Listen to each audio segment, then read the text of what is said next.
Hi, good morning, good afternoon, good evening, everyone. Thank you for joining us for our second webinar in the series of on early grade reading program design and implementation, best practices and resources for success. My name is Allison Flexen. I'm with the Reading Within Reach initiative, which supports the Global Reading Network. So this professional development series was developed by Reading Within Reach, which is supported by the U.S. Agency for International Development and implemented by University Research Company, or URC. Today we're in URC's office, or I am in the office, and my colleagues Amy Palanjo and Aristark Limo are in Tanzania. And we're looking forward to talking to you today, specifically about the development and use of resources to support early grade reading programs, and they will introduce themselves in just a minute. Reach supports the Global Reading Network, which is a community of practice that was developed to share resources, innovative ideas, and resources related to early grade reading programming. You can find out more about Reach and the Global Reading Network at our website there below. This professional development series and the resources that support it was developed in a very collaborative fashion with the Global Reading Network members, providing lots of input, ideas, case studies, and resources. So this really is a training and series of resources that reflects what practitioners, researchers, governments, and others are currently doing to support early grade reading improvement.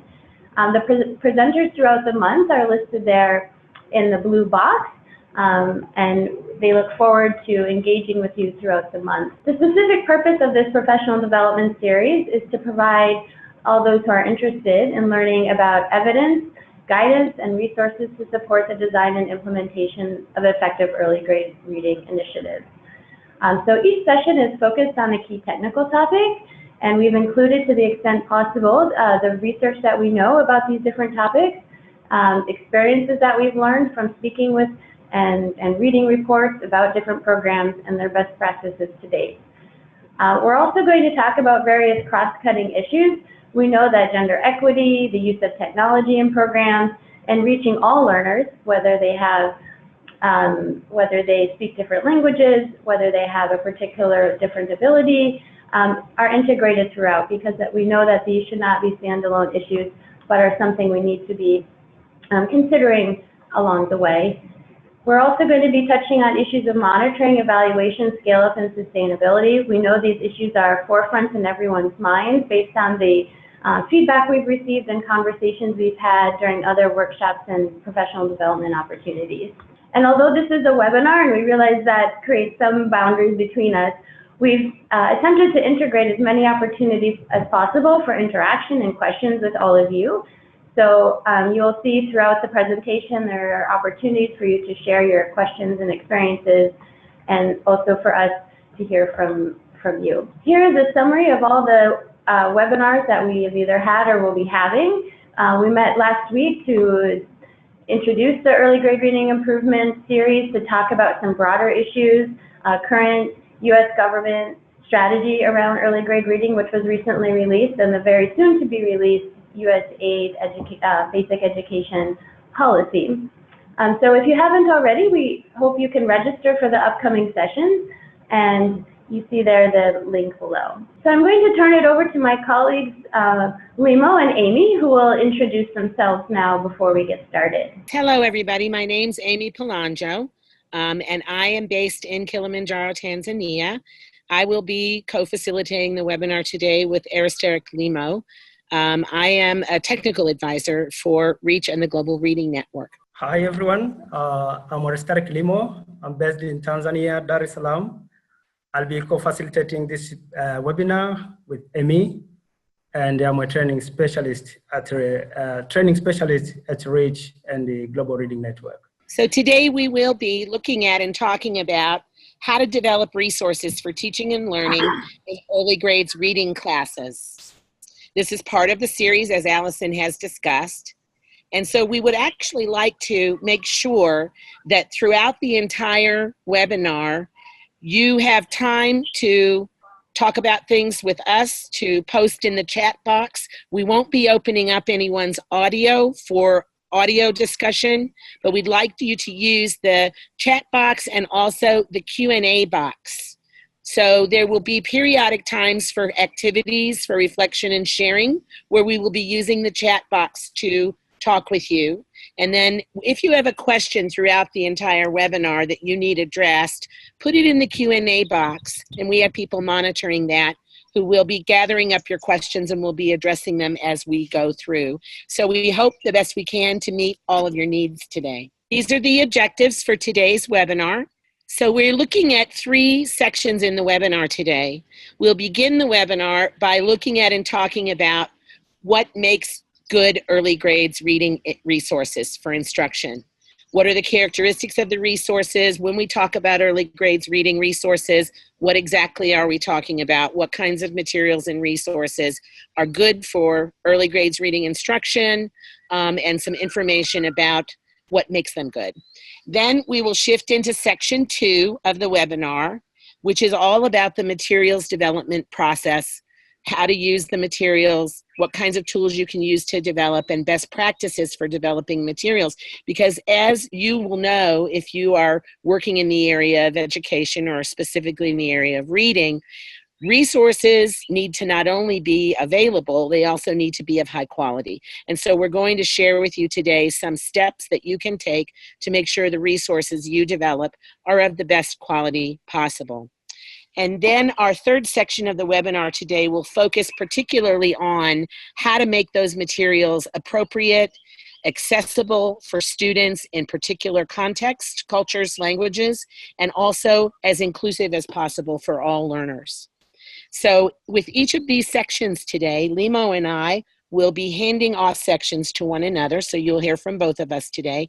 And in each section, there will be activities where we'll ask you to participate. So we will be sharing a body of information, and then we will be stopping for some interaction with you today. So we'd like to begin with a chat. So we would like you to use the chat function, which is at the lower right-hand side of your screen, and tell us a little bit about what you have done. What kinds of materials have been developed for the early grades literacy programs you've been supporting?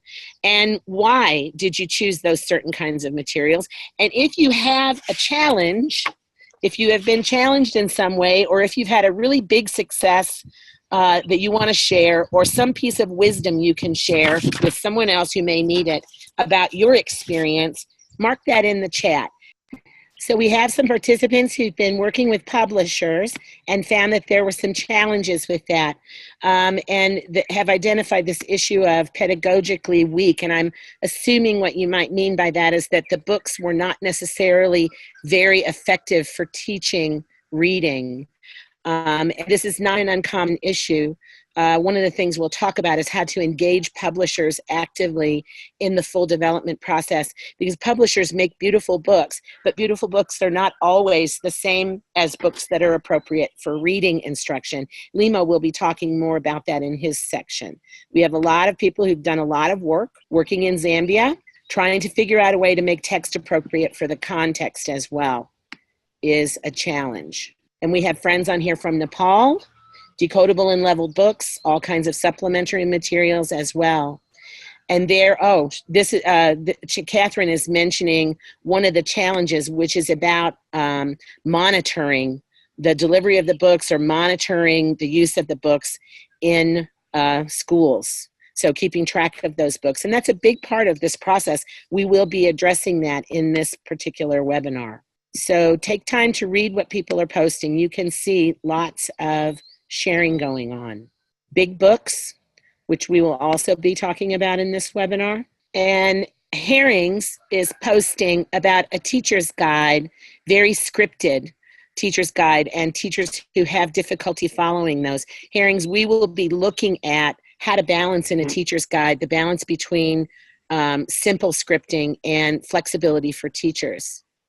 So we're seeing lots of responses here that let us know that your experiences, your questions, and the issues you've encountered, we should be able to help address those today. So if we think about why early grade reading materials, well, of course, we know that students really need to have a lot of different kinds of text to learn to read. They need high quality text. They need a lot of text, and it needs to be diverse, meaning not all a single text, all written in a single structured way, and not all the same type of text. So we're talking about narrative and expository, talking about text that has different themes and topics, text that actually represents their culture and their daily lives. And in a lot of lower to middle income countries, because the book development process in terms of decodable and leveled books is not well understood, books can be written at a level that are too difficult for students to access. So they become not useful to teachers because children are not able to read those books, or there may not be enough, or the books may actually not be in children's first language, in the language that they actually understand. And so you can see in bullet 3 on the screen, after having done a survey of reading materials in 11 sub-Saharan African countries and looking at 6,000 titles, they actually found only about 14% of the books were appropriate for beginning readers. And so if beginning readers don't have books that help to shepherd them and bring them into reading with early skills development, then it's quite difficult to bring those books into play later on for children as well. I'll be presenting on section 2, which will be basically looking at characteristics of effective early grade reading resources. And as we all know that for early grade reading program to be successful, it requires a variety of high quality resources to support effective instruction and learning.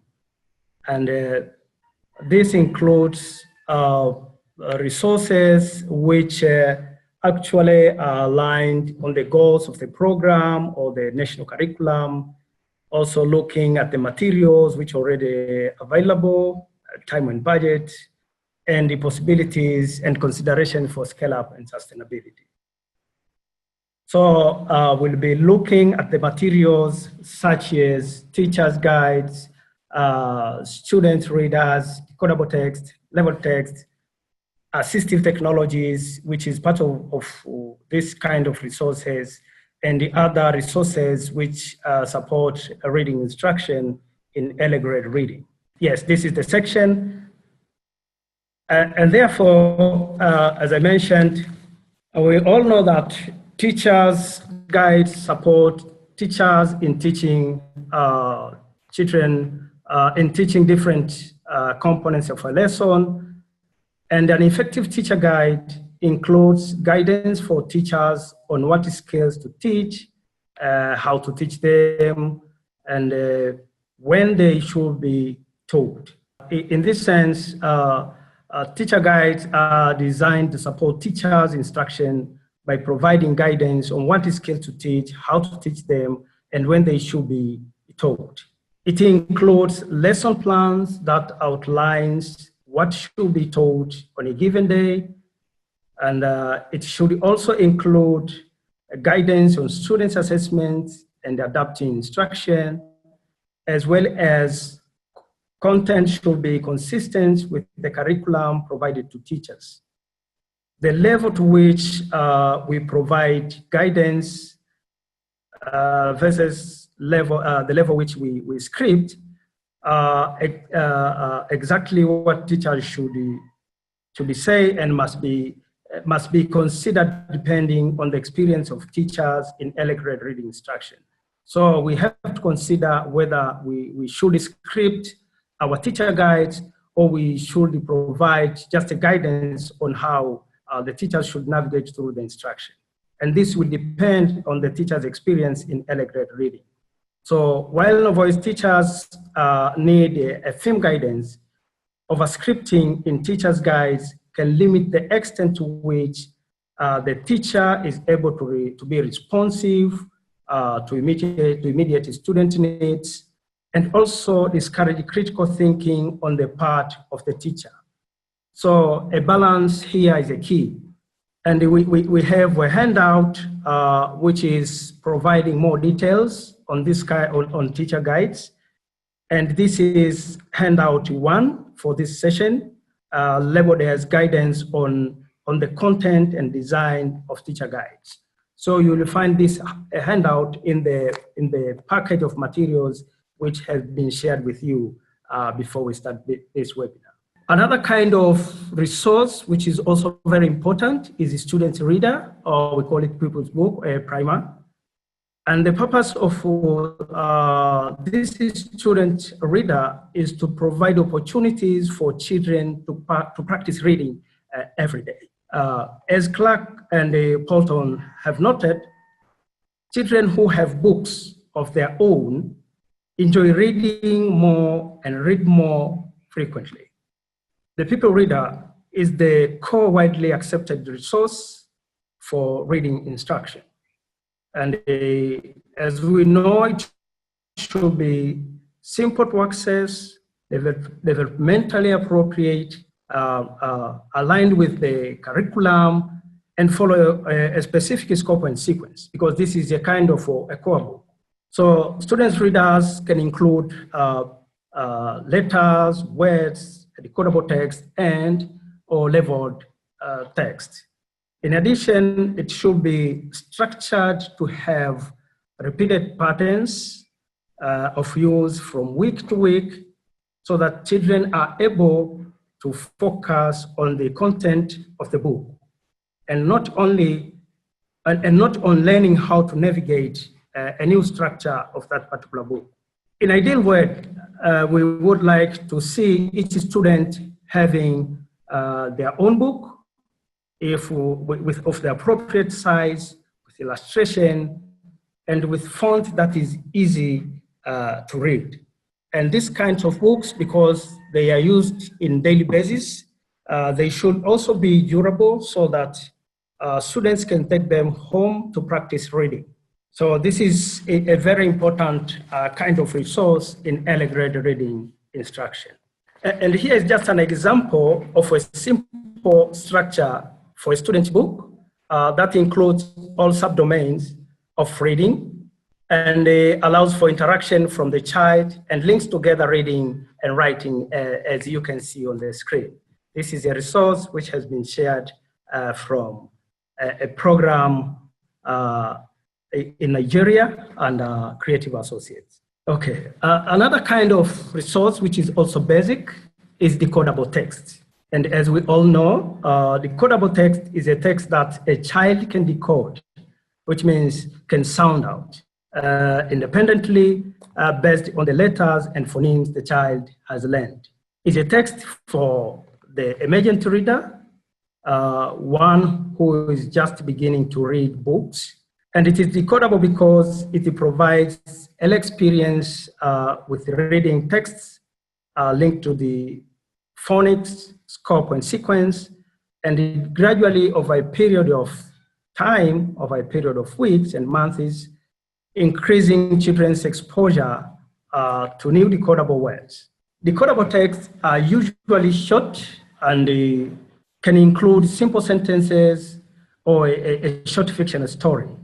They come in many forms, and they are sometimes provided in students' books and sometimes as supplementary materials.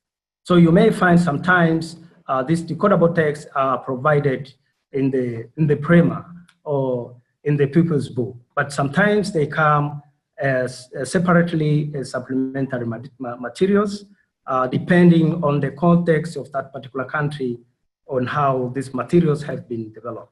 Decodable texts help children to develop confidence and interest in reading, because everything they attempt to read, they can read, and making reading more enjoyable.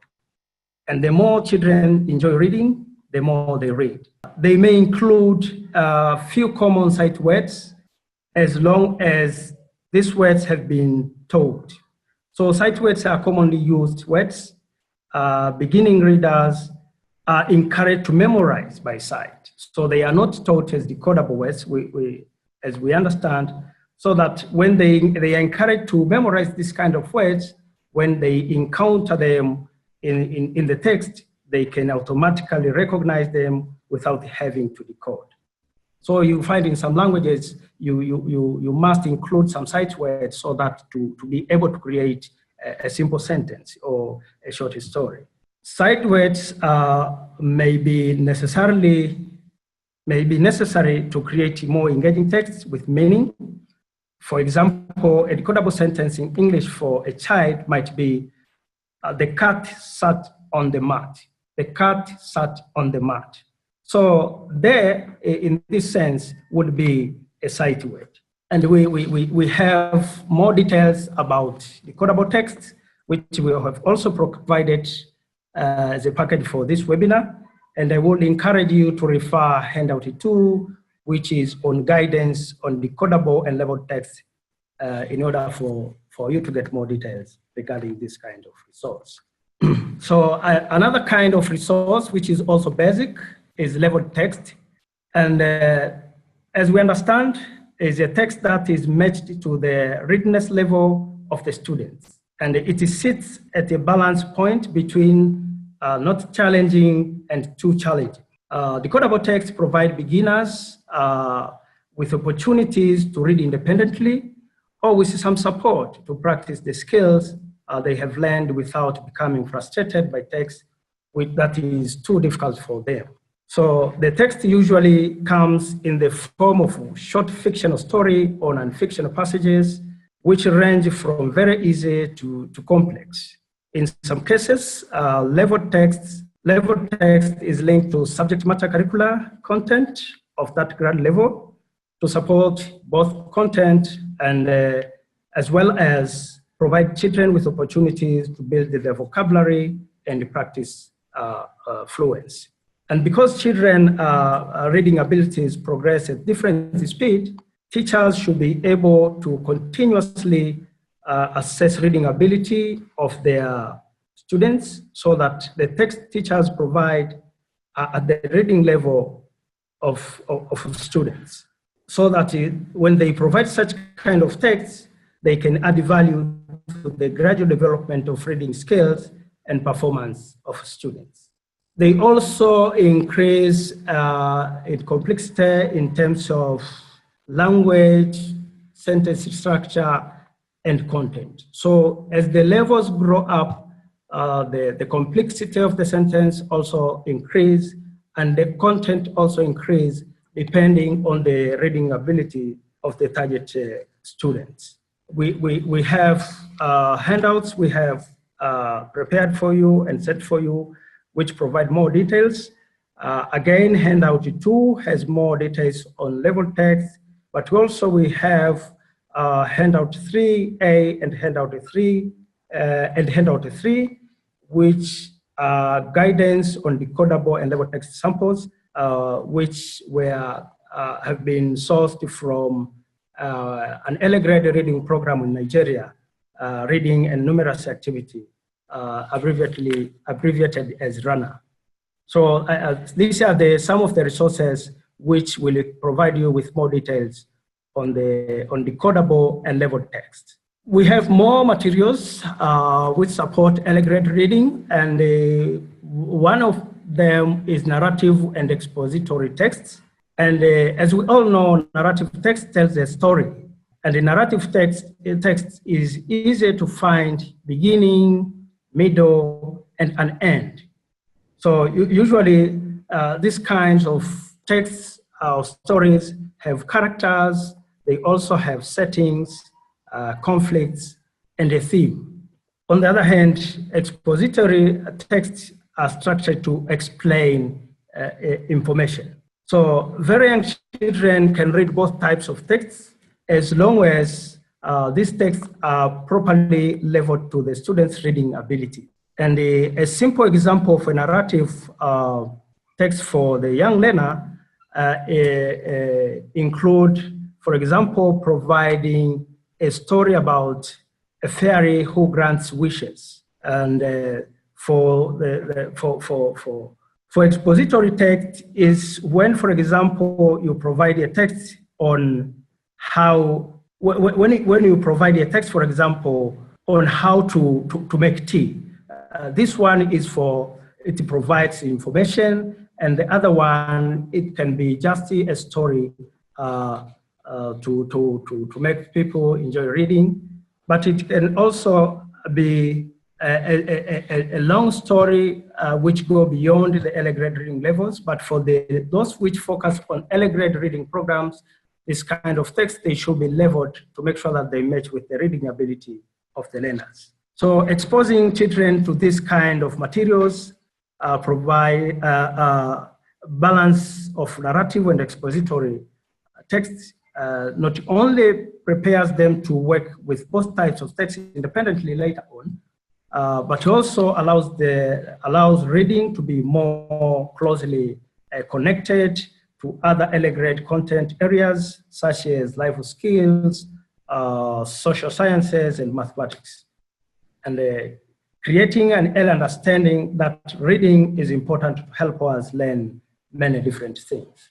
So what we are trying to encourage here is that we should not only provide texts which support development of reading skills, but also we should provide texts which create an understanding that reading is also important to learn other different things, including content of the subject matter, because we have some materials which are fiction and some of them are nonfiction, and we are encouraged to use both of these materials.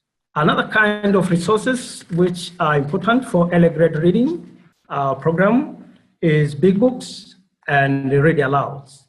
I have seen in the chat some of you have worked to develop this kind of materials. And as we know, big books are large versions of children's books meant to be read aloud by a teacher to the class. The books are large so that children can see the pictures when the teacher holds up the book during the lesson. And they are usually used with beginning readers to help them learn concepts of print. This means print directionality, space between words, where the print is versus pictures.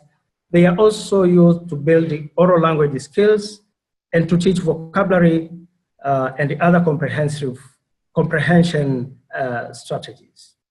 Research confirms that effective interactive read alouds include a systematic approach that incorporates teachers' modeling of high-level thinking, asking thoughtful questions, calling for analytical talk, and prompting children to recall a story in some way. And according to Folters and Pinnell, an interactive read aloud is a teaching context in which students are actively listening and responding to an oral reading of a text. So this kind of reading is done by a teacher, and the students just listen to what the teacher is reading, and the teacher will use some kind of strategies to make sure that he or she prompts critical thinking and such kind of skills. So they are provided to provide appropriate challenge, taking into account that students can understand more sophisticated text than they can read.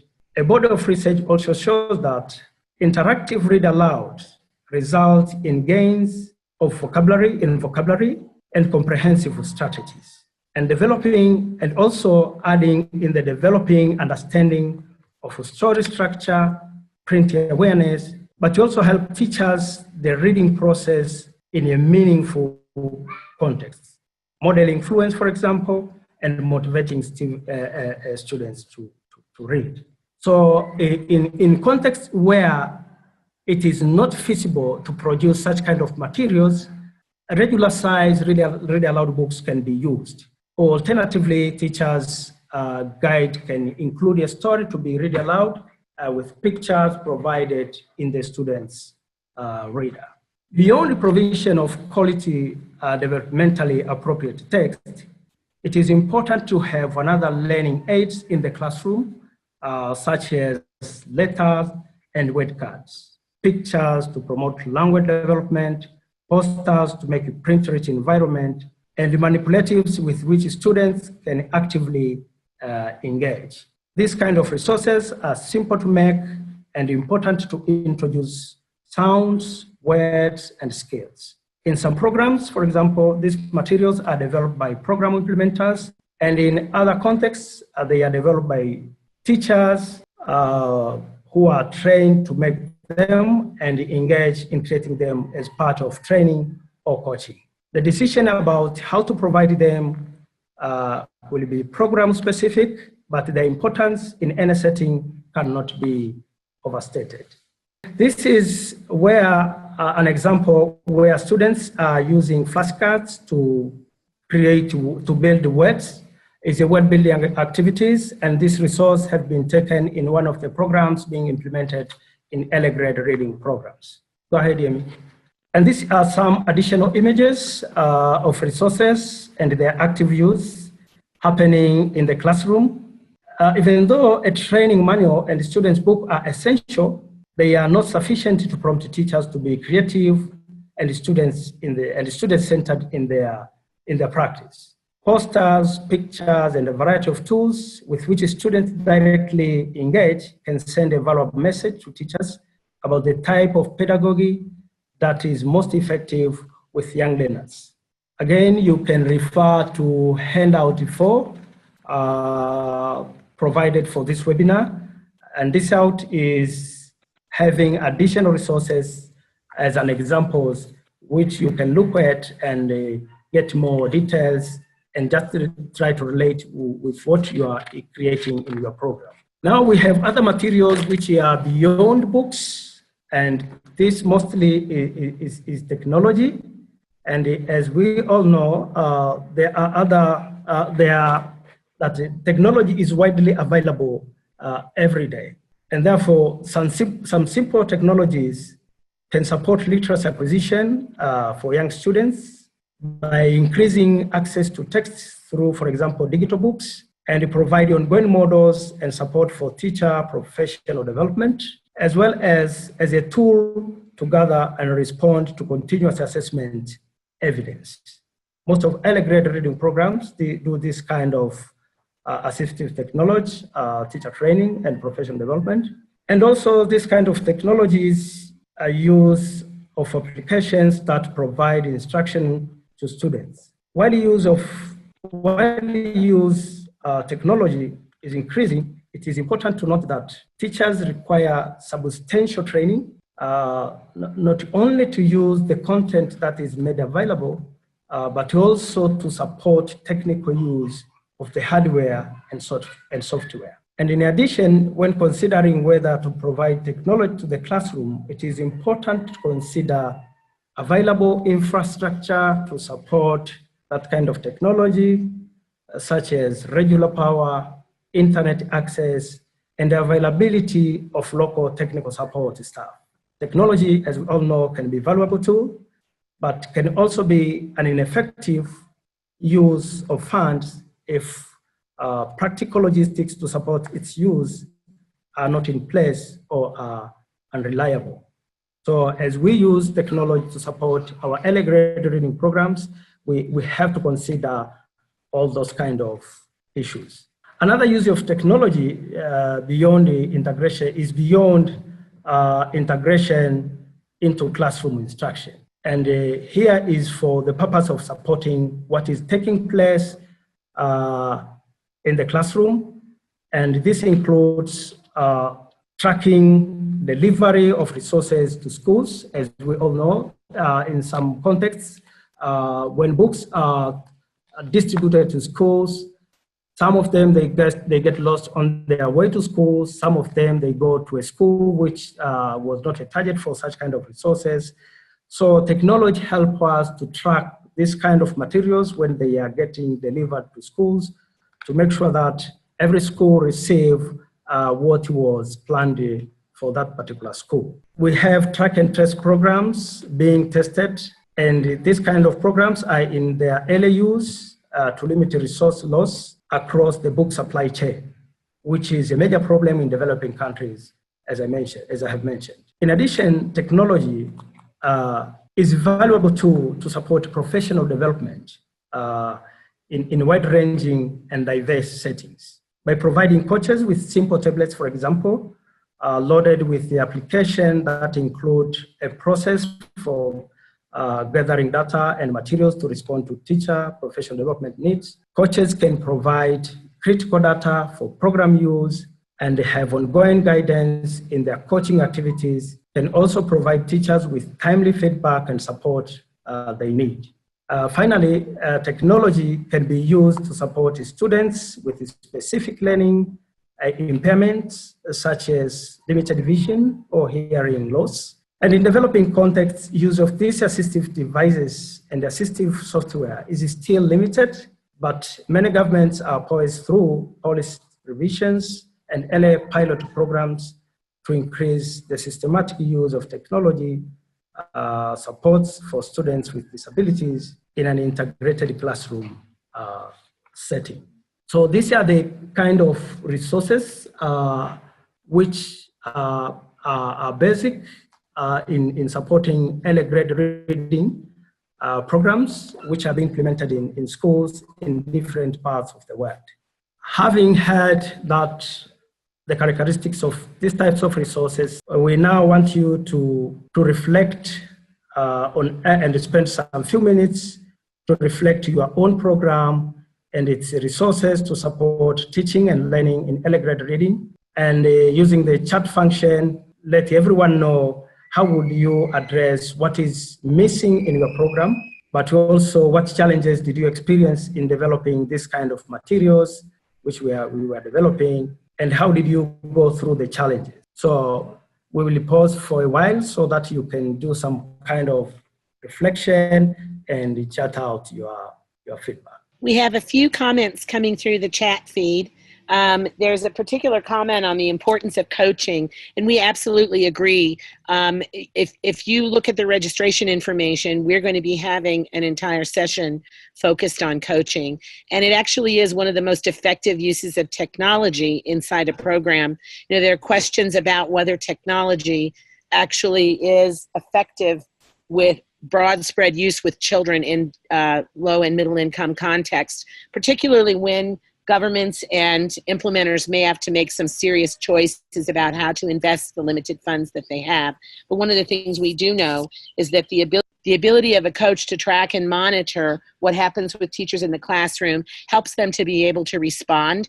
It also feeds information back into the program and helps the program implementers make larger decisions about ongoing needs of teachers and how they should be met. We also have a comment about the issue of durable books. And Limo, can I pass that comment to you since you are our book expert? There is a comment from Herrings, Kwara, is saying one of the challenges is creating durable books. We have printed learner books and distributed, and after 1 year, over 80% need to be replaced. Part of this issue is book care, but also durability. I agree with you. Actually, for early reading programs, when we provide these kinds of materials, we need also to train the teachers that so that they can also go to train their children on how to handle and take care of the books. Because you find in some of the contexts where books are sent to schools, and because children, they see them as kind of unique things they have not been experienced to for a long time, they may take some of these books, hold them and put them in their pockets, or they may expose them to areas where they can get wet and such kind of things. So we also need to train teachers on how children should take care of these materials.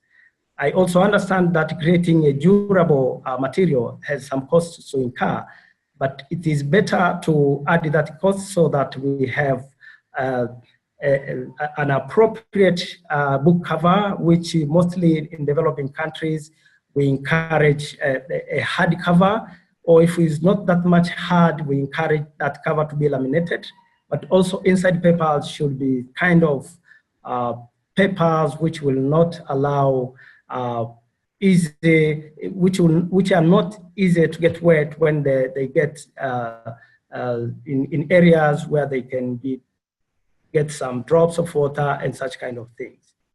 So we have the issue of adding more resources to make sure that these books are created to be durable, but also we need to provide orientation to teachers on how children should take care of these materials.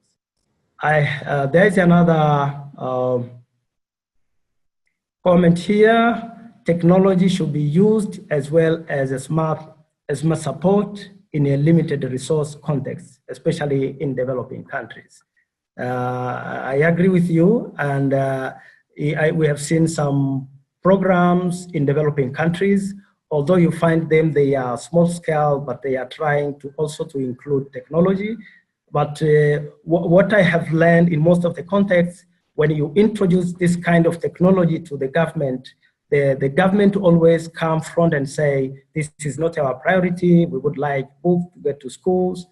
But what I encourage is that we should continue to engage with government in realizing that the technology is part and parcel of the resources that should help children learning to read. And Limo, we also have a question very specific to decodable and leveled book development. The issue of being able to find artists who can create illustrations that are contextually appropriate and culturally appropriate for the students for whom the books are intended. We're going to be moving into section 2 in just a few minutes that will focus on this issue of who needs to be engaged and how. Also, we'll be addressing questions of, can you adapt books from one context to another? Can you simply drop them down into a new context and use them? Or what actually is the best process to make sure books are completely appropriate for children? We'll address that in section 2 and also in section 3. We also have a comment from Elke, who's talking about pedagogical approaches in terms of graphophonemic awareness, phonics instruction. Thank you, Amy. I was reading a comment from Sekon Khan saying at the moment the children are interested in storytelling in the YouTube. The way of telling stories is impressive along with cartoon. If possible, 1 week we have this program with children, it might attract them to coming to school. Yeah, I agree with you. And in some contexts, actually, for example, where we don't have, students don't have access to YouTube because of the technology and context, some programs invite parents to come and tell a story in a classroom, especially in areas where you find that resources for reading are limited. But also, I remember one of the programs which was inviting parents to schools. And when parents tell the story, teachers were recording that story into big books and keep them in the classroom for children to read. And this context had very limited resources to support early grade reading. So I agree with you, but we should also make sure that we create a package of resources which will provide support of reading skills for both reading and also listening skills. Yes, there is a comment about the lack of time to produce materials, that there's constant pressure on making sure the materials get out quickly. And materials development, while, if you follow a very structured process for that, which we're going to take you through in a few minutes, it can be a pretty simple and straightforward process.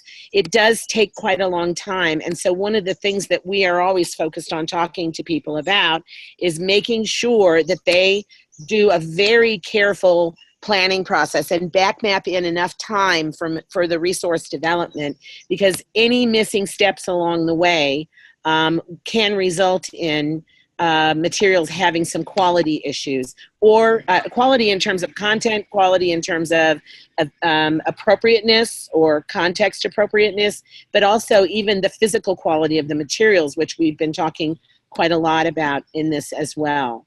So I think that I'm seeing some questions here or some comments, and I want to encourage people to say, if we're not addressing your comments or questions, it is because we're going to be addressing them as we move through the webinar. We're going to take just a moment to pause, and Allison in Washington has been monitoring the Q&A stream, and she is going to give myself and Limo some questions that you have posted there that we can respond to before we move to the next section. Hi, everyone. Thank you so much for all the comments and questions. As you see, I've been responding to some written in writing. We have one, Amy and Limo, about how to design teaching and learning materials for multi-grade scenarios or multi-level scenarios. And if you had any guidance on that. Okay.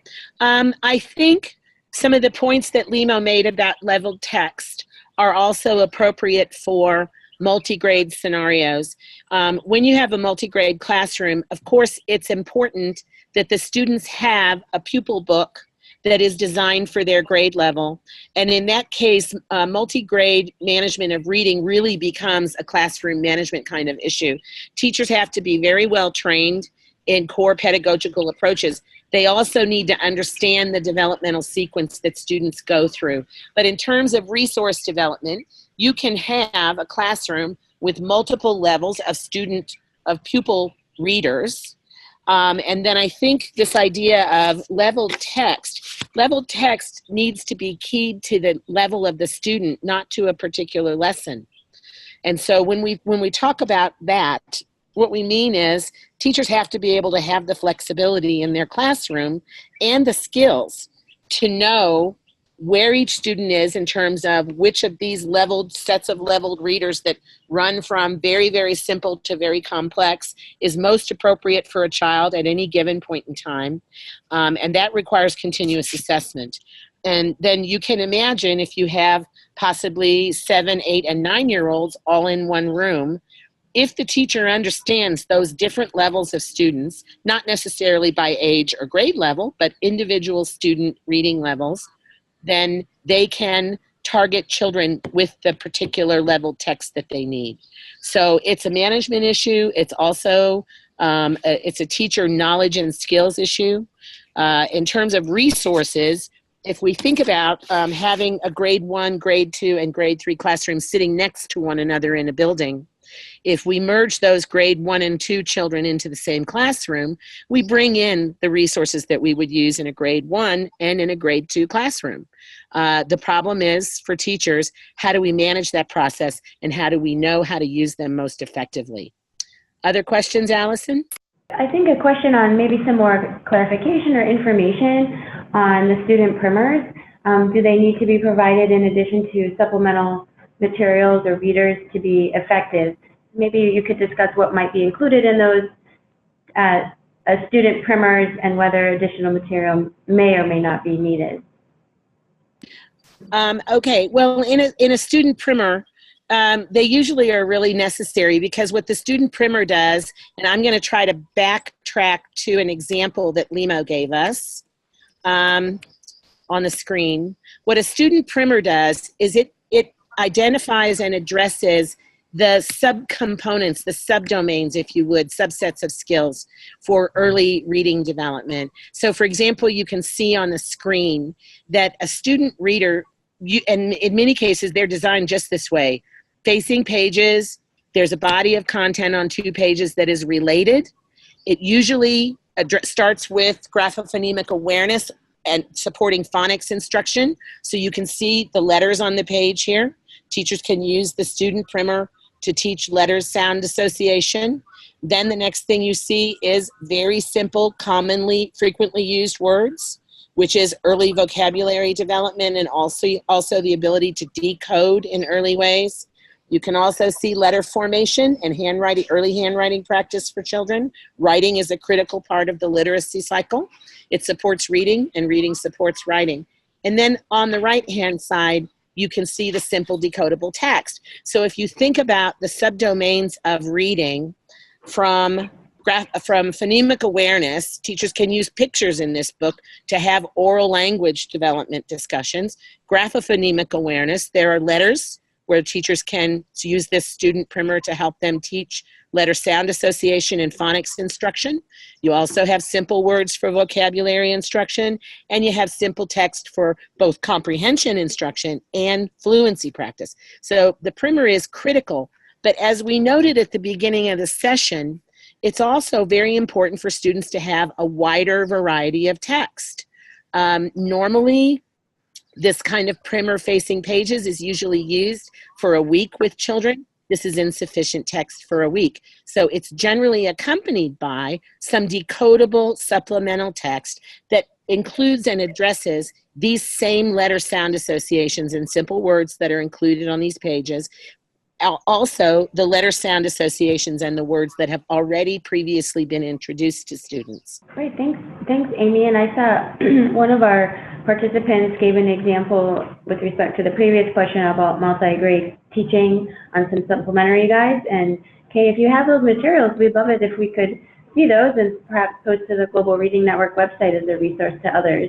We received 2 questions around issues relating to black and white and color materials. If you could talk about any evidence around providing those, and maybe some of the considerations around deciding if and what materials should be in color or black and white. I can take that one as well. I know that there have been some studies done specifically looking at what children, the elements of a book that children find most engaging. And interestingly enough, most of them show that it is not an issue of whether there are color illustrations or not. In terms of illustrations, students are most interested in seeing situations, settings, and children who are like them. So it's about being within the context of the culture, not bringing in illustrations that are unfamiliar to children or that show scenes or people that look different or unfamiliar to children. So from a child's point of view, they are most interested in the topic of the story. They're most interested in having pictures that are a familiar context for them. And they're most interested in having children in the story who are like them. Now, from an adult point of view, we regularly and continually have the conversation that as adults, many of us feel that color books are beautiful, and they really are. But if you're having to make financial decisions, if the choice is between providing 5 supplemental books that are glossy and full color, or providing 20 supplemental books that are in black and white, my opinion is we make the best instructional decision. And what we know is that the more text children have, the more they engage in reading. Limo, do you have anything to add about that? Yeah, I don't have any, but I was trying to also to reflect on the kind of materials we have been field testing in schools, materials developed by enabling writers. And most of the materials were black and white, but they had illustrations which are contextualized to that particular country. And we did not see any of the children saying that they would prefer the white or the colored materials. Only we got that comment from teachers because they understand that when the students see colored materials, they get some kind of interest to look at them. But this does not mean necessarily that that contributes to or they add value to the development of reading skills. So what is important, as you have mentioned, is to make sure that the illustrations fit in that particular context so that when students look at these illustrations, they understand exactly what does that illustration represent. I know a lot of programs have said the pressure to produce color materials often comes from ministries of education and others, especially when materials are being developed in languages that they may not have previously been, or home languages or mother tongue languages, and they're feeling that if those materials are not in color, they won't be taken as seriously, if you will, as materials that are already available in other languages like English or French or other official languages that have been traditionally used. So that is certainly a consideration in terms of perhaps getting buy-in from authorities or stakeholders initially. As Amy mentioned, I think there's also a consideration around which materials you might decide to have in color and which in black and white. If a student book is in color, perhaps for some of the reasons I mentioned, having then 20 decodable books that are very short in black and white might be an option. So it doesn't necessarily have to be all one way or all another way. And also a number of countries are realizing that procurement, as it's traditionally been done, may have resulted in materials costing perhaps more than they might. And so countries are doing procurement in different ways and looking at different potential sources and streamlining the process to make the materials more affordable. But certainly that has to be a discussion that programs have within themselves to figure out what would be hopefully most cost effective and sustainable, and making sure that that is something that governments could take up in the long term. So Well, and thank we you. also have a suggestion, Allison, from a participant that in their project, they printed big books with large, colorful illustrations, because it is part of that early engagement with Right. text, but then printed level books in black and white. There's another question there asking, how does a teacher guide account for a complements teacher agency and choice? I'll actually have Amy answer that. I didn't see this question myself right now as I was looking at some other ones. Amy, do you want to go ahead and answer? I'm not seeing it, Limo. Can you repeat the question, please?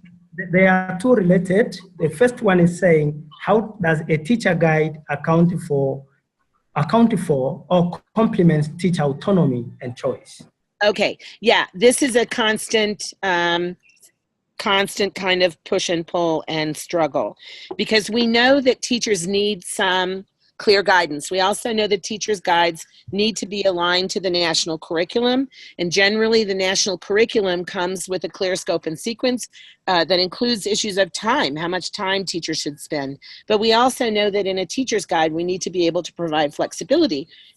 In addition, with teacher training and ongoing teacher growth and development of skills and capacities, teachers are limited in how they will grow professionally if they are only using very structured, scripted teacher's guides. So it's a constant challenge for developers to try and figure out the way that they can provide enough structure for teachers in teachers' guides. They can also make sure that the guides are well aligned with the national curriculum, scope and sequence and pace of instruction, but also integrating continuous assessment and possible response strategies, providing kind of sidebar, additional supplementary activities.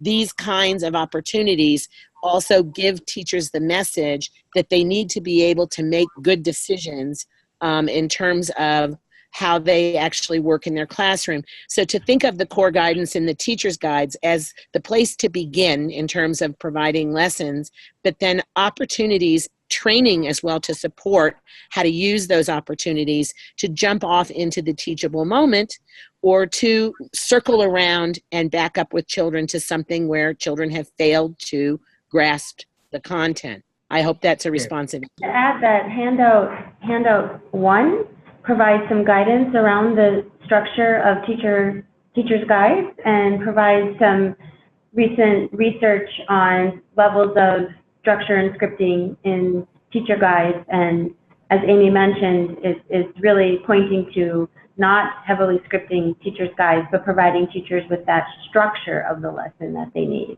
So I'm going to move us to section 2. And that is the process for developing and using effective early grades reading resources. Now, it's not incredibly difficult to create a simple package of appropriate materials. You'll recall that Limo talked about a teacher's guide that includes certain things, and we just addressed this issue of some flexibility, a student book or a student reader or a primer, that actually helps to structure and guide skills development in the subdomains of reading, and then the need for supplemental materials. That includes the big books, the small decodables and leveled readers, but even things like picture cards, letter cards, word cards, some of these things of which can actually be created by teachers as a part of their training and or coaching process. But one of the things we have to be most concerned about in materials development is this issue of quality. And we have had some of our participants, and many actually, have already pointed out this issue of time, resources, knowledge, skills, the ability to find the right people in order to make sure we have quality resources. I am going to reference you to handout 5, because handout 5, I think, is a critical handout for this webinar.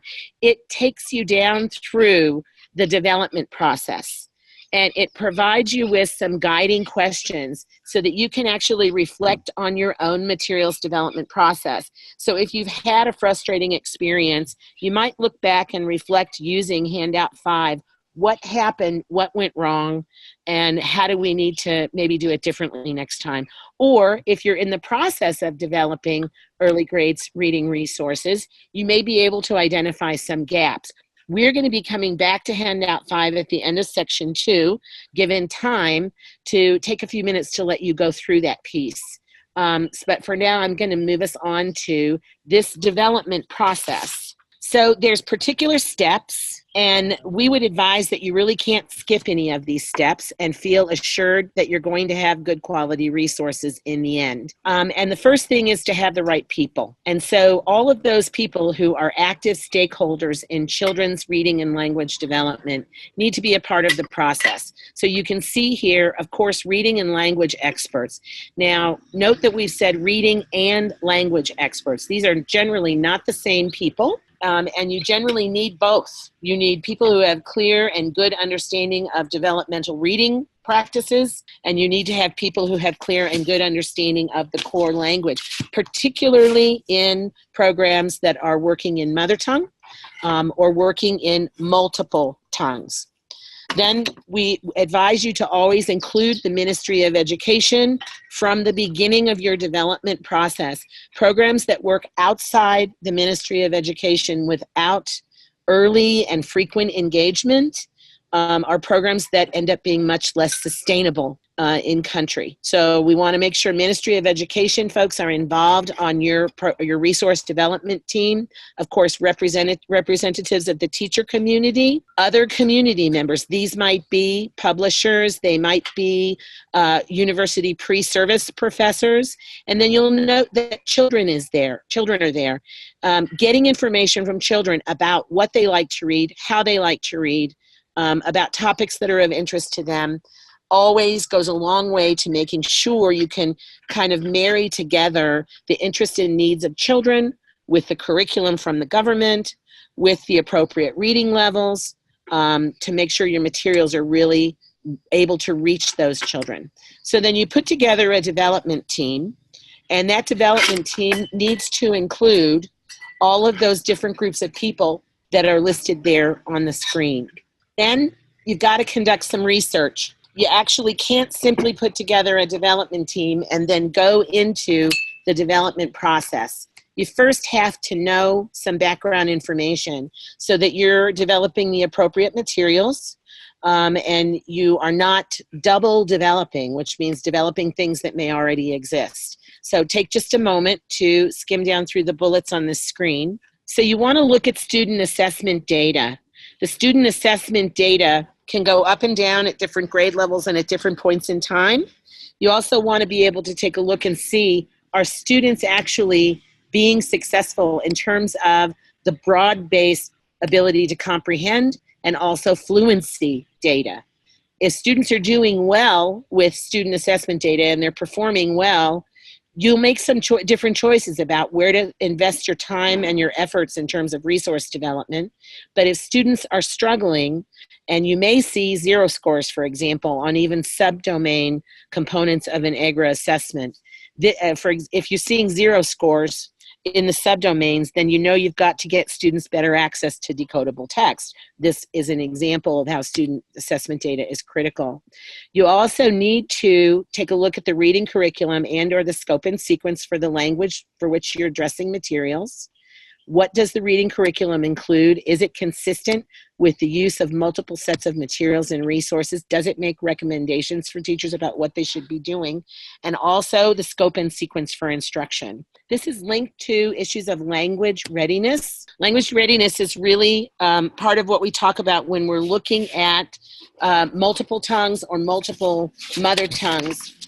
Some languages actually need to have some background work done with them. For example, you may not have access to proper scope and sequence for graphophonemic awareness, a list of letters that teachers should introduce and the scope and sequence, the order in which they should introduce them. If you don't have those things for a particular language, you have to develop them before you can create materials. Make sure that you understand the language structure really well. People should not be developing materials in a language that they don't understand very well. And then we get into a practical piece who's going to be supporting you in the process. A lot of times, materials developers wait until later in the process to start looking at publishers and printers, looking at procurement processes. If you wait, this is when you end up having a problem in the supply chain delivery system. And so this has to be, from the very beginning, part of what you find out about.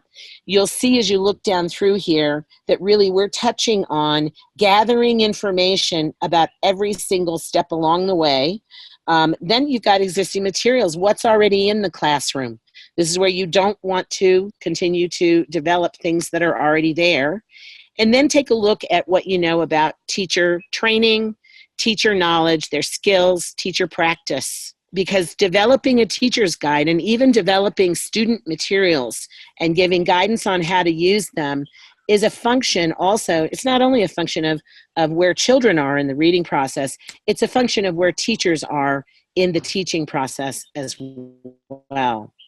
And so we have a handout 6, that really kind of gives you a little bit more detail on this research process. So those folks who are interested in doing some fairly large scale development, the handout 6 helps you with this first step.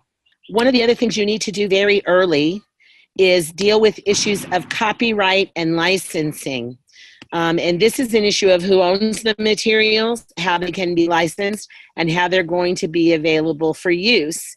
Now, a lot of times when we talk to people about copyright and licensing, they think we're talking to them about how to protect their intellectual property, when actually what we are doing is encouraging people to maintain copyright, which means maintain original ownership, but provide what we call these days open licensing, which means the ability for other people to reproduce the materials, to adapt them, which means to even change them for another context, to print and distribute them, and also to use them in an open setting. Open licensing is really very common these days. It's the trend in terms of educational materials all over the world, but you need to make sure that those who are working with you in development know about this. So they have to know, for example, if a writer is working with you to write decodable and leveled books, an author, these authors need to be aware that these may be copyrighted materials. They'll be copyrighted to your program, but they will be used for open licensing purposes.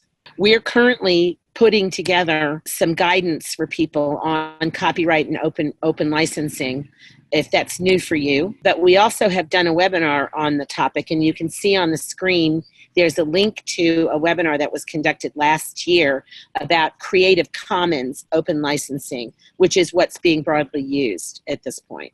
Okay, so once you have your team, and once you've gathered your data, and once you've made clear to your team how it is these materials are going to be available and going to be used, then you have to put together a plan for materials development. So you need to know what you're going to develop, what expertise you're going to need, the budget and the time. And this is where we talked earlier about it takes time. And we really need to be planning this in a back-mapped process, starting at the end. When are the materials needing to go out, and moving backwards from that to make sure you put in a reasonable amount of time for development. Field testing is critical. It can't be skipped because you don't have any information about the actual in the field use and quality of your books. And then schedule for printing and procurement as well. A lot of people are using technology. For example, Bloom book writing software is one. There are several available. And using technology can actually assist in making sure the books stay on level. Decodable books remain decodable, and leveled books progress gradually from easy to difficult for students. It's a big process, so one of the things you might consider, if your time is limited, you might consider developing teacher's guides and pupil readers first, and then coming back and doing supplemental reading materials, or maybe even doing those supplemental reading materials in clusters over time. But as I've said, you have got to have time in there to field test and revise those materials. You also need to Identify the number of lessons that you're going to need. We're looking here now at the teacher's guide. So you've got to get into scope and sequence and curriculum, know what kind of lessons that you need, design a lesson plan structure. And as Allison pointed out, we have some examples in this packet of materials for this webinar.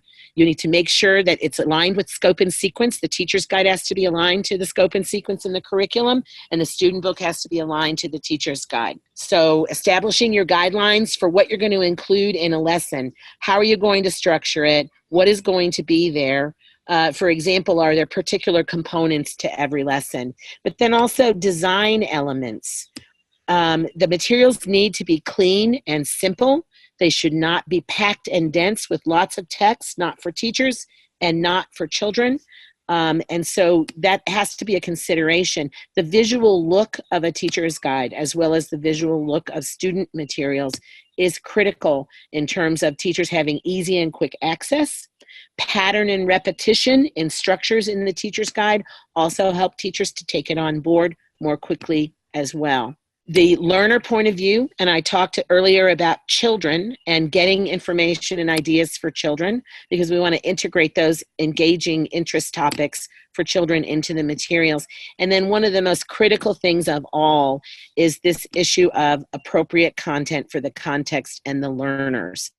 Also making sure inclusion of all learners. So any learners with differences, whether these are visual, physical differences, whether they are subcultural differences, gender differences, making sure that students can see themselves represented in the materials is critical. Handout 7 is a fairly extensive handout, but it's a wonderful example of a detailed materials development map. It was provided to us by an implementing program where they literally laid out every single step along the way to materials development in order to get through the process, ensuring that no component was missed and everything had been checked and was of good quality before it went out into the supply chain stream. So you'll want to take a definite look at handout 7 when we finish the webinar today. So quality control, and I feel like we've been talking about quality since the very beginning of this webinar. We need to maintain quality control during development. So we have to make sure that the texts that are being developed have the appropriate level of difficulty, that readability is there for children, the complexity is correct.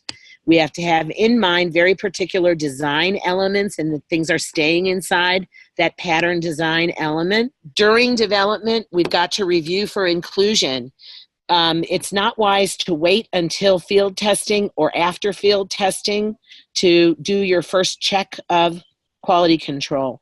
As writers on your team are drafting materials, you need to have structured quality control processes to make sure that you're checking those things before they ever go out into the larger community. And a good example is this issue of structured resources for teachers. We want to make sure, well, we want teachers to use them flexibly. We want them to use them with fidelity. So making sure things are clear so teachers know what they're supposed to be doing is very important. We have a variety of handouts for this webinar. You can see on the screen several. 5 handouts related to quality control, which tells you how important it is. But it's everything from checklists for checking quality during development to checking quality in terms of finished products in the classroom. There's a number of different levels at which you need to make sure the quality control is there. Quality control ranges right through into field testing as well. So you want to be able to field test. Now, sometimes if you're doing a wide variety of, say, supplemental texts, like a set of leveled readers, a set of decodable readers, a teacher's guide, a student primer, you may have to sample during your field testing. So I know a project that developed 600 decodable and leveled books. They did a sampling of 20%, and they did that sampling across the range of books that they had developed because they could not afford to and didn't have the time to do a full field test of every single piece of print. But you want to take a look at the things that are on the screen during field testing. So you're getting information from both children and from teachers, and you're focused on particular topics, the design elements, Can teachers actually use them well? Do they make sense to teachers? Do children like them? And do the materials actually represent the students with which they're being used? I want to encourage you to go to our website to take a look at and maybe even download. There's a field testing guide from Enabling Writers Workshop Program. And if you go onto the GRN website, you can simply type in Enabling Writers and you should be taken to a main screen that has a number of different pieces of materials there that are downloadable that tell you everything between how to set up a leveling guide if you want to do decodable and level text to how to field test your materials as well. And in your packet today is a handout focused on field testing and giving some guidance to field testing. Then we get into printing and distribution, tracking and tracing materials down through the line. But it doesn't end when they get to the school. There are many, many times that books can make it to the school and they may never make it into the classroom. So even providing guidance at the school level on how to store the materials, how to track the materials once they're in the building. This goes back to the issue that we discussed earlier about how materials loss is a real big problem in terms of materials needing to be replaced again and again over time. So giving schools very clear guidance, but then also monitoring that. So, you have to monitor and evaluate the use of the resources once they get to the school. So you need continuous feedback from coaches. Are the materials being used and are they being used as they are designed to use? Asking teachers questions possibly through coaching or during training. How are you using your materials? What is easily accessible for your students? And then even some periodic field spot checking with students to find out their point of view about the materials as they use them over time. And then, of course, we want to always look at what happens to teaching and learning when these materials get used. Do we see teachers moving in the right direction with their instruction when they use our teacher's guide? Do we see student skills and engagement improving in reading when they use the student primer or when they use the supplemental materials? And you can see on the screen, there's another handout, handout 14, that deals with this issue of getting materials from the printer to the school and into use. That is the end of section 2, and I'm going to pause because I know there's probably questions. We also want you to chat with us a little bit. So think about all those steps from identifying your stakeholders all the way through to delivery to schools. Which of the steps do you think are most important? And also, which do you find the most difficulty in your own work? If you have managed to solve problems with book production and delivery, what advice might you have also for other people? So these are your 3 guiding questions. We're going to mute for just a moment and see if you've got some comments for the chat box. So we do have a question that's come in. How does flexibility in materials balance out with fidelity? That's a tough question. Fidelity, I think we're looking at kind of broad structures. So, for example, if we provide teachers with a student primer that is designed to support instruction in the different subdomains of reading, the direct instruction component of reading, we can check fidelity by seeing, does the teacher provide instruction in all of these subdomains in the proper order, linked together, and using the materials? But I think also inside that, we look at flexibility being things like teachers who can ask students follow-up questions if students are unable to respond to a question that might be asked in that teacher's guide. So it's again, it circles back around to this issue of scripting. When you script, you might be able to say, we have really good fidelity, but you may not be able to say we have a really responsive program. Because if teachers cannot respond to the observable and direct needs of students, then we can't really say that we have a responsive program, though we can say we have a fidelitous program. So what we want is kind of a balance between those things where teachers can demonstrate that they follow the structures of the teacher's guide, they follow the scope and sequence, they address the curriculum, they use the materials correctly, but not necessarily in only one way. And that issue of teacher creativity and teacher response to student needs that are observed in the classroom is the place where we need to look for flexibility. So I guess in summary, I would say, you know, if we take fidelity down to the level where we say on Monday of week 8, the teacher asks this question, then we can't have any flexibility. But if we say on week 8, the teacher uses these materials in these kinds of ways, then we do have room for some flexibility. Are there other questions coming through? The handouts for this session have been sent out. I think, Allison, did we send a link for the handouts? And I know you can follow up and do that if we have not. I was actually just typing to the group that the handouts were sent via a link and an email yesterday to anyone who had registered as of yesterday afternoon, our time. We will send them out again along with the PowerPoint that was delivered today shortly after this webinar. So if for some reason you didn't get them, check your junk mail. It may have gone there, or else stay tuned and we will be resending them again after the webinar. Okay, and I see a final question that's around how much time for field testing. It depends on the bulk of materials you're going to field test. If you're going to field test a teacher's guide and the use of a teacher's guide, you need to give teachers several weeks to use the teacher's guide, anywhere between, I would say, 2 and 4 weeks. First, in order for them to get adjusted to it, and second, for them to try its use over time and see, once they're comfortable, how it's working for them. If you're going to be field testing student primers, you want to, again, field test those student primers over multiple weeks, about the same length of time as a teacher's guide. For supplementary decodable and level books, you can do a smaller period of time. Students need to have access to the books at multiple times and in multiple ways.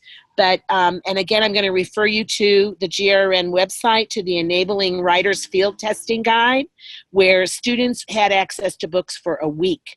And teachers were given guidance on how to use them in different ways. So, for example, they began early in the week using the books for Read Aloud, and then they handed the books to students and they used them for some guided instruction.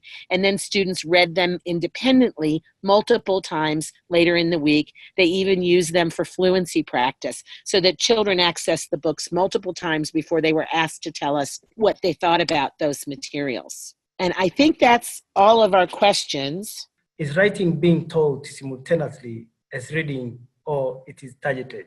Yeah, we will address that in upcoming webinars. And the advice these days, the advice has always been, actually, that writing and reading should be a fairly hand-in-glove process, meaning relatively integrated. So when we talk about early grades reading these days, we're actually really talking about early grades literacy, reading, writing, speaking, and listening, critical thinking, and even integration of resources and technology. So it's become much more of a holistic point of view in terms of how reading and writing should be integrated. And in the cases where we're working in context where the core curriculum at the national level is not even a reading curriculum, it may be a language curriculum, then you also have that integration of that kind of traditional language instruction as well. So, but we've seen it work in many, many areas. And actually, when you integrate reading and writing together, you get better results in both areas as well. Going to move us on to the next section. And I'm going to hand over to Limo for this issue of developing resources for all learners. Thank you, Amy. Thank you, everyone. In this section, we are going to look on the best practices, most of which we have already addressed in the previous slide. But we would like to start by sharing a brief on a case from Ghana, where a program developed resources for multiple languages in large-scale implementation. And when we are faced with having multiple languages of instruction, and the need to develop resources simultaneously, we should use recommendations included in the previous slides, but also keep in mind that our human resource needs will multiply as well. The time and funds also will also need to increase, and the checks on alignment should be carefully conducted at all steps along the way to ensure that, one, no set of resources is of insufficient quality, and that resources are not only aligned with a language, but also aligned across languages to ensure quality, access, and quality, to ensure equity, access, and quality. So for you to get details on how Ghana worked on this multi-language material development, we encourage you to refer handout 15, which is on developing materials in multi-text, on developing materials in 11 languages, where, as I said, is a case from Ghana where there was a large-scale implementation of early grade reading program. And now let's look on the best practices, which we have here. In the past, and in an effort to provide materials in setting where the need was urgent and exceptional high, there was a tendency to try to provide resources designed for one context to another context.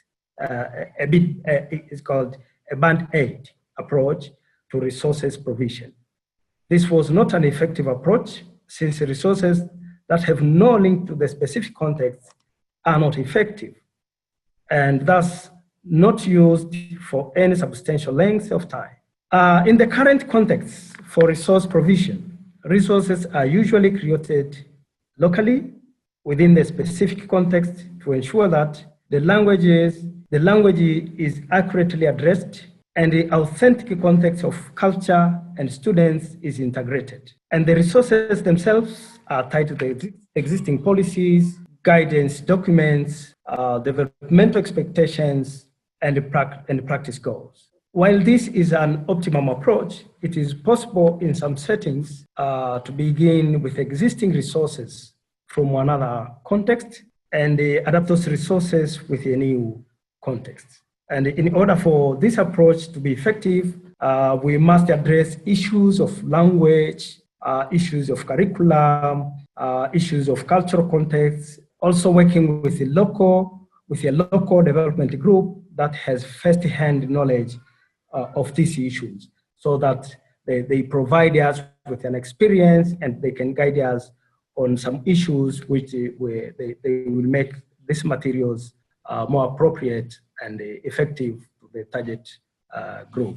So it is important to have clear guidelines on readability for children at the specific grade levels and at the specific times within those grade levels. It is also critical to understand and honor the overall development aspects of young learners and issues of inclusion. This is very important. By creating a leveling guide or tool that addresses all of these issues noted on the slide, you will provide clear boundaries for your development team, including text difficulty and complexity ranges, text design elements such as size of the book, font type and size, issues of spacing, and issue of wrapping text. Another important element that should be developed in our leveling guide focuses on equity and inclusion with intentional and positive integration of people with differences in terms of gender, culture, religion, and disability or abilities. As Amy mentioned, quality control is critical during development and during necessary field testing and revision. Prior to printing or distributing these materials to schools, development conduct regular spot checks on draft text to ensure that it is consistent with all criteria on your leveling guide. And if you find issues, work with individual developers to provide feedback and guidance on areas where the product is inconsistent or there is something to be reviewed, and continue to monitor over time to make sure that at the end of the day, we end up with materials of high quality and which will really address the reading needs of the learners. And for this kind of best practices, there are several handouts which you can revise. The handouts are on material development, supporting resources. This handout has a lot of information which will provide you with detailed information on how to ensure that the books we are creating for our programs are appropriate and they will have impact on the reading and the students' performance after a certain period of time. This session was just to share those practices, and as we are getting to an end, we would like you to reflect again by returning to handout 5, which is on planning for materials development and use. We want you to reflect a little bit that when thinking about your existing program materials, what are the gaps you now think you may need to address? We have gone through the 3 sections, and we would like you to try to think, reflecting back from the beginning up where we have reached, to see what are the gaps you now think you may need to address in your programs, and how you might go about that process. Then chat using the chat function, and remember to include both panelists and participants. And after this, we will try to look at some few charts, but now we will pause for a while to give you a time to do such reflection. One of the questions is saying, are there advantages and disadvantages in developing reading materials for students in local languages or mother tongue who are still struggling to develop a general spoken language skills without deriding the quality of general spoken language, for example, English? Amy, would you like to respond to that question? Yeah, I would like to respond to that question. One of the things we know very clearly is that children learn to read, write, speak, and listen in their mother tongue most effectively. We also know that when you add on top of that complex development process a second language as the initial access point for early literacy, it creates all kinds of additional difficulties. So whenever possible, students should begin learning to read and the basic skills of reading in their mother tongue. We also know that there's a lot of research that shows when that happens, that students are much better able to access the second language and learn to read, write, speak, and listen in the second language because they're adapting an already existing set of skills. So they learn their skills in the language that is closest to their own daily lives, and then they can quite easily take those skills and transfer them over when they're learning possibly in upper grades in a second language. And there's a lot of different recommendations, but you can see recommendations that run anywhere from up through grade 3, up through grade 4, up through grade 5 for students to be learning in mother tongue whenever possible. There's another question here. We have a discussion on developing materials. I have not heard much about enhancing what is already existing. In case where we have gaps in existing materials, which are already out, how do we handle this scenario? I can take that question.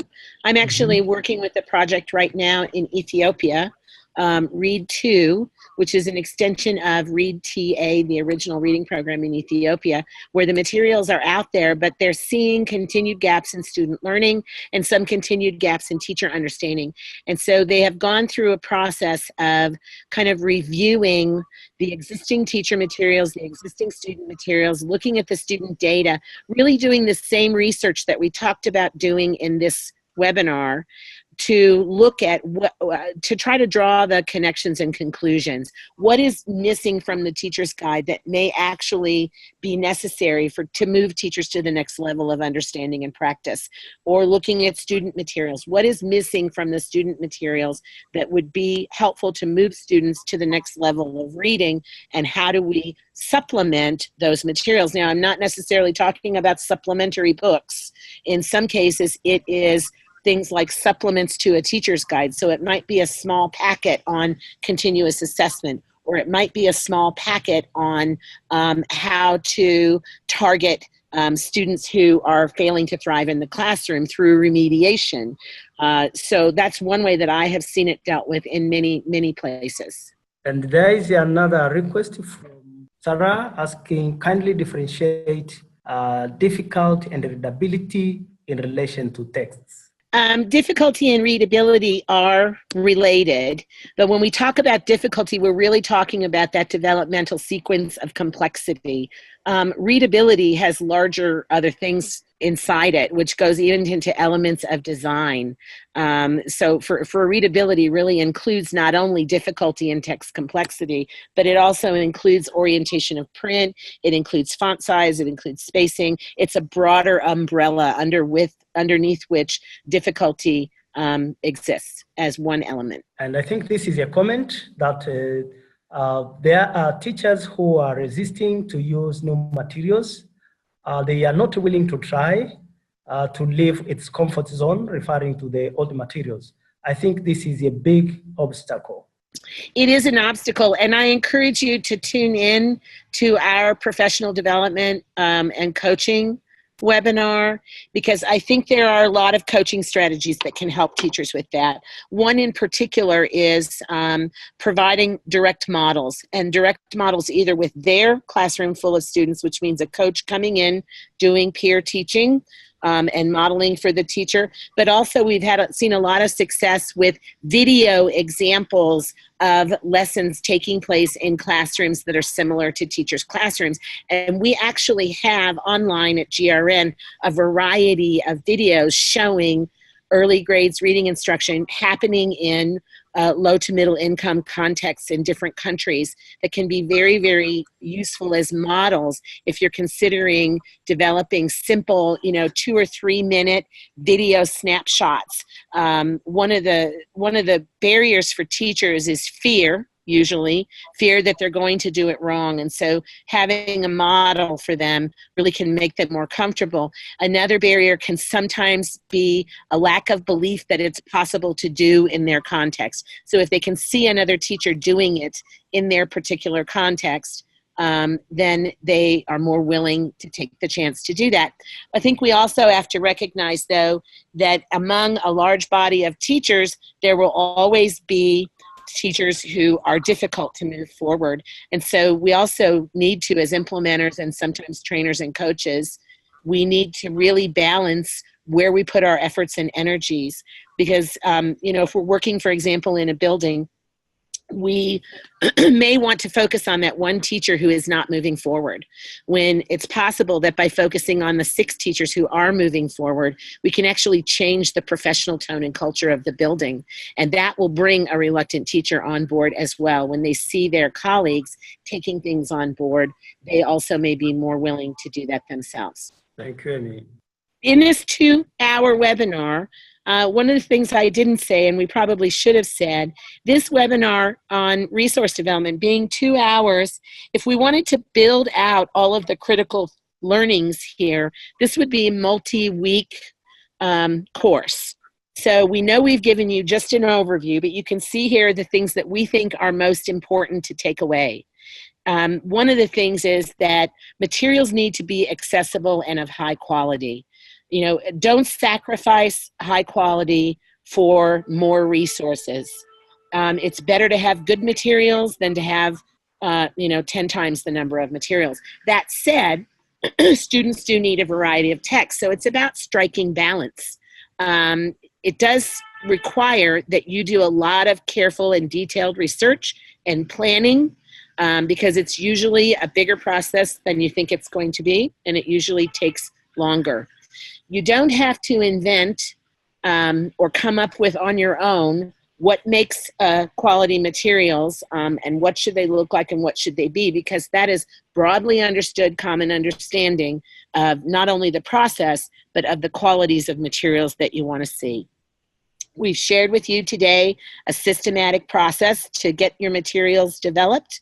We want to encourage you always not to skip any of those steps in that process. One of the critical things is getting people involved at the local level. And you'll recall from the very first of the session when I talked to you about section 2 about who you should engage in your development team, a broad cross-section of the educational and working community. Not only does this create materials that are more authentic for children and more appropriate to the context, it also builds the capacity of people in the community, whether it's ministry or teachers, whether it's a local NGO, book authors, book publishers. It builds their capacity to continue developing materials beyond the scope of your particular project. And then, of course, the most important thing we take away from any discussion about resources is that we know that when children read books that are in their own context, that are written for them, and it's clear that they're written for them, they're more interested in those books, they engage more often with them, they're more active in their interaction with the books, and therefore they benefit from improved reading habits. And improved reading habits is what leads to improved reading performance. So those are our key takeaways from the session today.